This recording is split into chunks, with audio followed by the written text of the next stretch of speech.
Caros fiéis, vamos então ainda meditar sobre este tema tão importante que é o da união com Deus. Porque a questão disso aqui, por exemplo, na epístola, a atenção que temos que ter com relação à preservação deste vínculo de união com Deus. E a pergunta que é feita aqui vai nesse sentido. O que devemos fazer para preservar este vínculo de união? É uma outra maneira de perguntar quem, afinal de contas, ou o que pode nos separar de Deus? Mas não é exatamente isso que o apóstolo pergunta. Ele pergunta quem nos separará do amor de Cristo, do amor de Cristo por nós. Em outras palavras, quem nos separará do amor de caridade? Quem é que tem a capacidade de romper este vínculo estabelecido na graça e na virtude sobrenatural da caridade?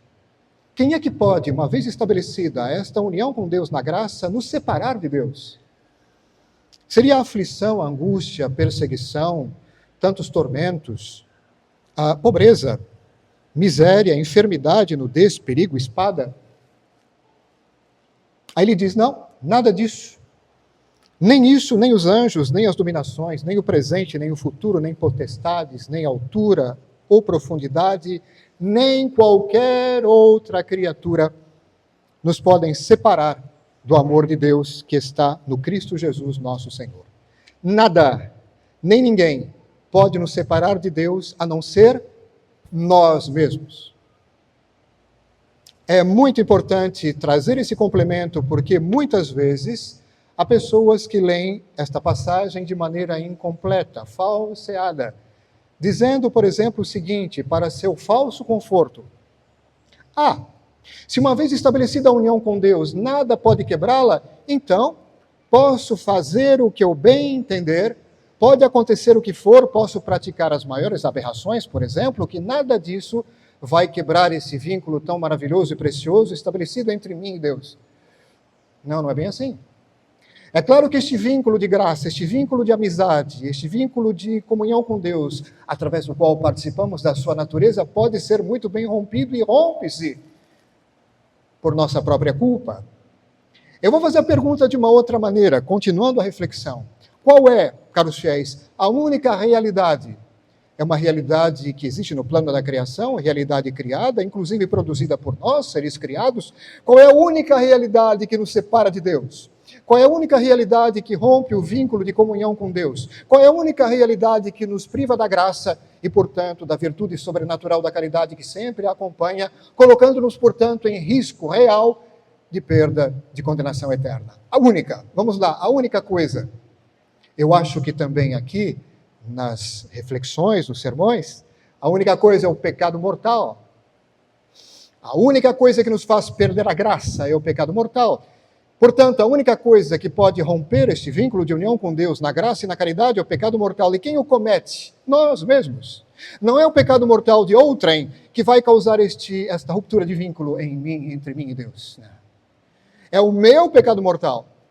Então, quem nos separará? A minha loucura, o meu delírio, se eu pretender ousar fazer algo que, por exemplo, traz uma consequência tão drástica. No final das contas, esta palavra traz uma grande esperança, dizendo: coragem, não tenham medo, por tantas dificuldades passamos, isso não é o fim do mundo, muito pelo contrário, lembrando ao mesmo tempo que há uma só coisa que devemos combater com unhas e dentes, combatendo as fontes através das quais vem a possibilidade de cairmos. Quero dizer mais concretamente, nós devemos combater todas as insídias que nos vêm pelas 3 fontes de tentação, que são o mundo, a carne e o demônio, não é assim? Devemos combater os inimigos da nossa alma para que não caiamos em pecado e, de maneira particular, não caiamos em pecado mortal. Estou falando de coisas conhecidíssimas, assim espero. Não é? Mas tem ainda um lado positivo nisso tudo. Olha o que Paulo diz com relação a estas adversidades, muitas vezes graves e bem pesadas. Perseguição, nudez, perigo de morte, inclusive, algo que ele conheceu. Ele disse: nisso tudo, somos mais do que vencedores. O que eu quero destacar aqui, algo contrário a uma certa mentalidade bem contradiça e predominante na sociedade, e infelizmente de maneira crescente na própria igreja, e que se traduz, alguns dizem, por uma teologia, eu prefiro dizer ideologia dita da prosperidade. O que acontece? Isso tem origem fora dos muros da catolicidade, mas é claro que de maneira insidiosa adentrou o recinto. O que diz esta ideologia? Diz que, por exemplo, é vitória para nós, é marca de bênção, somente se nós temos facilidades, conforto, prosperidade material, êxito. Quem falou? Quando nosso Senhor, ao contrário, diz que como nos lembra São João da Cruz, que a marca mais certa de que alguém segue a Cristo é quando ele carrega por amor as cruzes em nome de Cristo, em comunhão com a sua cruz. Diz São João da Cruz, a marca mais certa de que alguém segue de fato a Cristo é quando ele carrega por amor a Deus as cruzes que Deus envia ou permite que existam. São João da Cruz. Só que nós nos comportamos, segundo essa mentalidade, essa ideologia tão contrária ao Evangelho, que é a ideologia da prosperidade, de maneira oposta à lógica do Evangelho. Lembram quando, por exemplo, nosso Senhor, ao ver os primeiros que quiseram segui-lo, diz: o que vocês querem? O que vocês procuram querendo seguir-me? E aí ele solta essa: as raposas têm tocas, os pássaros têm ninhos, mas o Filho do Homem não tem onde reclinar a cabeça. O que vocês querem? Facilidade na vida? Não. Conforto, vantagens? Entendem? Eu acho que vocês entendem aonde eu quero chegar, pelo menos neste ponto de reflexão. Estamos invertendo as coisas, subvertendo o espírito autêntico do Evangelho, quando nós aderimos a essa ideologia nefasta que se chama da prosperidade. Basta dar um pouco mais, oferta o dízimo e eu sou então mais agraciado com favores materiais e financeiros. Que isso? Aonde está isso aqui no ensino autêntico de nosso Senhor? E a gente tem entrado nessa cilada em contexto católico, muitas vezes sem perceber. De novo, o que diz o apóstolo? Nisto tudo, nestas adversidades e dificuldades que Deus se permite, é para o nosso bem, sendo Ele justo, poderoso, bom, amável como se permite, é com certeza para nos fazer avançar e progredir. Se Ele permite, é para o nosso bem. As cruzes têm essa finalidade. Santa Teresa d'Ávila entendeu muito bem isso. Ela que compreendeu bem antes de Edith Stein a ciência da cruz. Como São João da Cruz, ela dizia: quando, por exemplo, se viu privada de certas cruzes, entrou em pânico, entendam o exagero da minha expressão. Virou para Jesus e falou: Senhor, o que está acontecendo? Onde estão as cruzes? Expressões privilegiadas do vosso amor para comigo. Onde está a expressão do vosso amor? Onde está o vosso amor que se expressava tanto como antes? Eis a ciência da cruz. Entende? E nós nos comportamos de maneira pagã. Porque utilizar, por exemplo, a religião para obter favores terrenos é paganismo, travestido de cristianismo. Há, por exemplo, não vou citar nada porque é muito delicado, mas há denominações que, por exemplo, são muito ostensivas nisso. Você faz isso e aquilo, ajuda, colabora e tal, e você vai ter sucesso financeiro, no amor, na saúde. O que são isso se não favores terrenos? Cadê a salvação eterna? Não se fala mais porque já consideram que isso já está descontado, que isso já acontece automaticamente. Ah, é? E aquela passagem bíblica que diz: trabalhai com ardor e tremor pela vossa salvação. Não, tudo não está ainda resolvido, não. A redenção objetiva, aquilo que Deus faz é perfeito, Ele fez. Agora, a nossa parte, trabalhar com ardor e tremor pela nossa salvação. A redenção subjetiva ainda deve ser feita. Devemos trabalhar na nossa salvação. Não é pelagianismo, não é fazer por nós mesmos. Mas também não é quietismo, achar que só Deus faz e eu fico tranquilo. Não, os dois são errados, os dois extremos. Só Deus ou só eu mesmo. Não, Deus faz, eu faço, e é no encontro dessas duas liberdades ou iniciativas que a coisa acontece. Senão Deus não teria dito: convertei-vos. Ele dá a graça da conversão, mas dizendo convertei-vos, ele diz algo que vocês podem e devem fazer ativamente para cooperar com a graça da conversão no sentido de obtê-la e de vivê-la. Entendem? Tudo bem, cadê esse discurso voltado para o céu, para as realidades eternas, nesses contextos aí que eu não quero citar o nome? Não, enquanto isso, tudo é focado em favores terrenos. Ora, isso é o mais puro paganismo. Lembram, por exemplo, o que são as religiões pagãs ancestrais? Você dirigia orações e sacrifícios às divindades para obter favores terrenos, fertilidade nas colheitas, vitória nas guerras, fecundidade para as mulheres, saúde para o povo.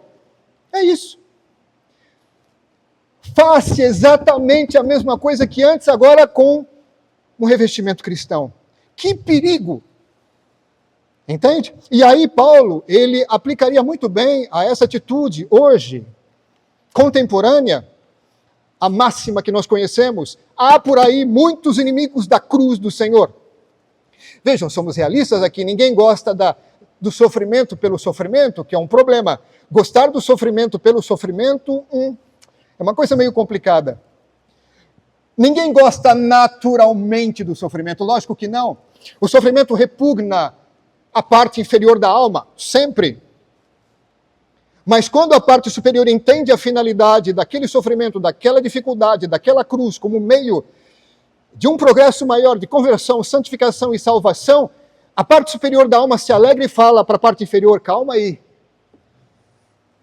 Entendeu? E aí sim eu consigo levar a minha cruz em comunhão com Jesus, como expressão de amor e, portanto, na alegria, como os santos fizeram.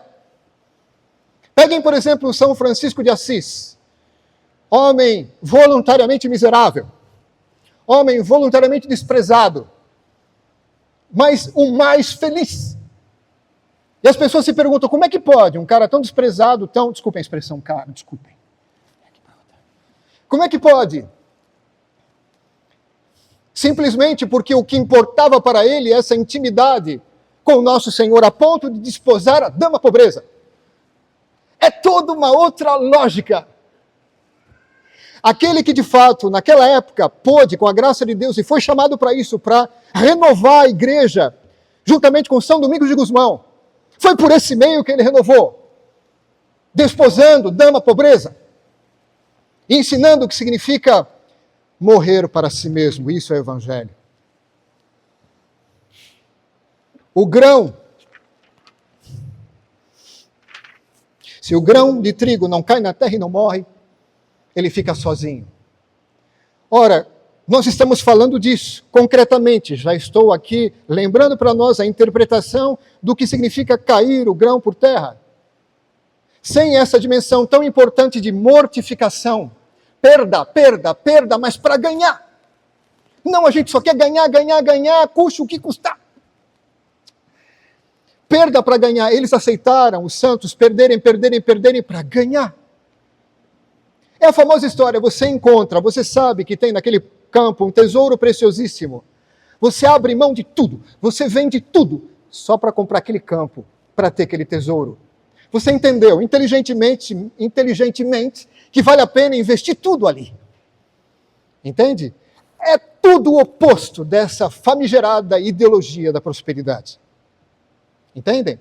Estou falando de autêntico cristianismo, de autêntico espírito do evangelho, que é corrompido de maneira muito insidiosa, de tantas formas, e infelizmente hoje em dia muitas pessoas de maneira incauta vão nessa. Entende?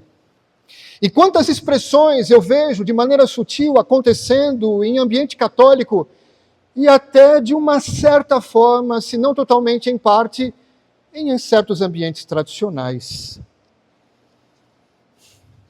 Não da mesma maneira, pelo amor de Deus, mas tem uma certa tendência que me preocupa entre homens, jovens, uma certa mentalidade que namora muito com essa perspectiva. Cuidado, senhores. Cuidado, senhores e senhoras também. Entendem? Um dia, talvez, a gente entre mais e melhor nisso. O fato é que a mortificação faz parte. O que significa, na prática, que eu diminua e que ele cresça, que eu saia de campo para que ele ocupe tudo. É isso. Quanto mais ele ocupar o espaço, quanto mais de verdade for o centro, e o mais importante, melhor é. Por isso que João Batista, com toda a sabedoria que ele veio do alto, disse que eu diminua e ele cresça. Quanto mais ele ocupar o espaço na minha vida, melhor é. Eu perco para ganhar. Entende? Daí vem o espírito e o sentido da mortificação de tantas formas na nossa vida, que pode inclusive ser definida como o conjunto dos esforços para fazer as boas escolhas, ou nos preparar para as boas escolhas e recusar as más. Entende? Por exemplo, quem é que vai negar que é necessária uma boa dose de mortificação para evitar o pecado? Quem é que vai negar nesse sentido que é necessária uma boa dose de mortificação para rejeitar as ocasiões de pecado e até as minúcias que levam às ocasiões? Precisa de muita mortificação. E não só mortificação no que é ilícito, mas muitas vezes mortificação no que é lícito. Daí a importância, por exemplo, de tantas formas equilibradas e aprovadas, por exemplo, em direção espiritual, de penitência. Ora, quando nós fazemos jejum, não é porque o alimento é ruim. Nós nos privamos de coisa boa, porque também a mortificação de coisas boas, lícitas, de maneira ordenada, tem o seu valor, no sentido de permitir que Deus ocupe de fato maior espaço. E não nos esqueçamos que nós adquiramos um maior autodomínio.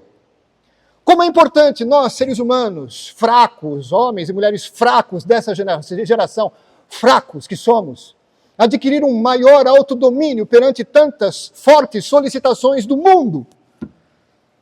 Nada, como dizia um religioso muito sábio da minha congregação, cada tentação é uma queda. Ele dizia assim, só vinha a tentação já é a queda. Entende? Então é claro que Deus é quem nos possibilita a vitória, mas se eu também não fizer a minha parte no sentido de adquirir um maior autodomínio com a ajuda dele, isso também vem da mortificação.